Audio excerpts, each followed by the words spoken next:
दोस्तों, अगर आप सच्चे सनातनी हैं तो कमेंट बॉक्स में जय माता लक्ष्मी जरूर लिखें और माता लक्ष्मी के लिए एक लाइक कर चैनल को सब्सक्राइब जरूर करें। दोस्तों, इस साल 18 अक्टूबर को धनतेरस से दीपोत्सव शुरू हो जाएगा। 20 अक्टूबर को कार्तिक अमावस्या पर दिवाली मनाई जाएगी।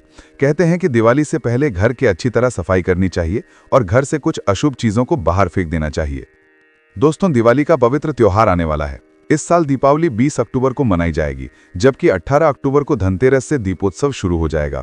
कहते हैं कि दिवाली धनतेरस जैसे शुभ त्योहार आने से पहले घर की अच्छी तरह सफाई कर लेनी चाहिए और कुछ अशुभ चीजों को बाहर निकाल देना चाहिए, जिनके कारण घर में दरिद्रता पांव पसारती है। खंडित मूर्तियां। दिवाली से पहले घर के मंदिर की साफ सफाई जरूर करनी चाहिए। इस दौरान टूटी का खंडित मूर्तियों को घर से बाहर निकाल दें। इन मूर्तियों को कूड़े कचरे में बिल्कुल न फेंकें।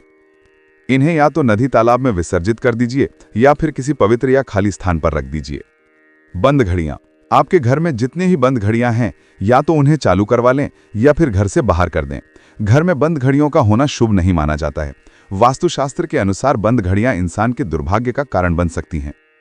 ऐसे लोगों के घर में दरिद्रता बहुत जल्दी पांव पसारती है।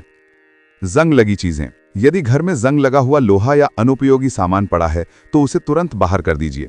कोई भी ऐसा सामान जो बहुत दिनों से उपयोग नहीं हुआ है, टूटा फूटा या खराब हो चुका है, उसे फौरन बाहर कर दें। जंग लगा हुआ ताला, पुराने खोटे सिक्के, पुराने बर्तन या कोई भी गैर जरूरी सामान घर में बिल्कुल न रहने दें। टूटा हुआ फर्नीचर। दिवाली की सफाई में टूटा हुआ फर्नीचर भी घर से बाहर करें। दीमक लगा सोफा, टूटी हुई कुर्सी या जंग खाई मेज घर में रहने से नकारात्मक ऊर्जा का संचार बढ़ता है। यदि वो रिपेयर कराने की स्थिति में है तो करवा लीजिए, अन्यथा घर से बाहर करना ही एकमात्र विकल्प है। टूटा शीशा। दिवाली की सफाई में कांच का टूटा हुआ सामान भी घर से बाहर कर दें। अक्सर लोग कांच का महंगा सामान घर ले आते हैं, लेकिन उसके टूटने के बावजूद उसे बाहर नहीं फेंकते हैं। ऐसा करना गलत है। घर में टूटा हुआ कांच रखना अशुभ होता है। कांच के टूटे बर्तन या आईना रखना भी ठीक नहीं माना जाता है। फटे पुराने कपड़े। अपने घर में फटे पुराने कपड़े बिल्कुल ना रखें। जो कपड़े पुराने हो चुके हैं, फट चुके हैं और आप अब उनका इस्तेमाल नहीं करते हैं, उन्हें तुरंत घर से बाहर कर दीजिए। ऐसे कपड़े आदमी को बदकिस्मत बनाते हैं। धनतेरस का पर्व हर साल कार्तिक मास के कृष्ण पक्ष की त्रयोदशी तिथि को मनाया जाता है। इस दिन घरों में माता लक्ष्मी, भगवान धन्वंतरी और मृत्यु के देवता यमराज की पूजा की जाती है। धनतेरस को सकारात्मक ऊर्जा, सुख, समृद्धि और जीवन में नई शुरुआत का प्रतीक माना जाता है। ऐसे में सवाल उठता है कि उम्मीदों और नई शुरुआत को दर्शाने वाले इस पावन पर्व पर मृत्यु के देवता यमराज की पूजा क्यों की जाती है? आइए इस सवाल का उत्तर जानने की कोशिश करते हैं, इससे जुड़ी एक पौराणिक कथा के माध्यम से।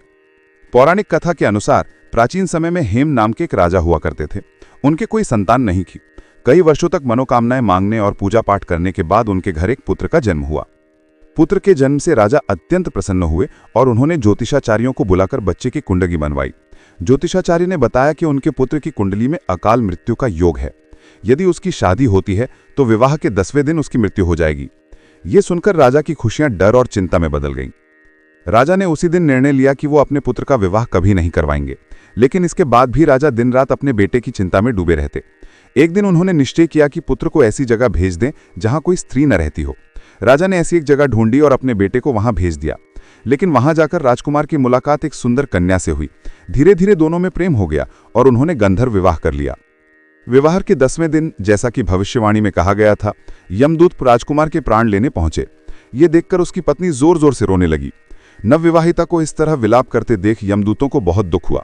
वे राजकुमार के प्राण लेकर यमृत्यु के देवता यमराज के पास पहुंचे और सारी बात बताई। उन्होंने यमराज से पूछा कि क्या अकाल मृत्यु से मुक्ति का कोई उपाय है।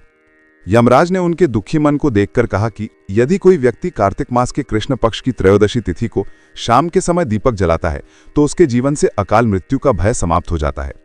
तब से ही धनतेरस के दिन यमराज की पूजा की परंपरा शुरू हुई।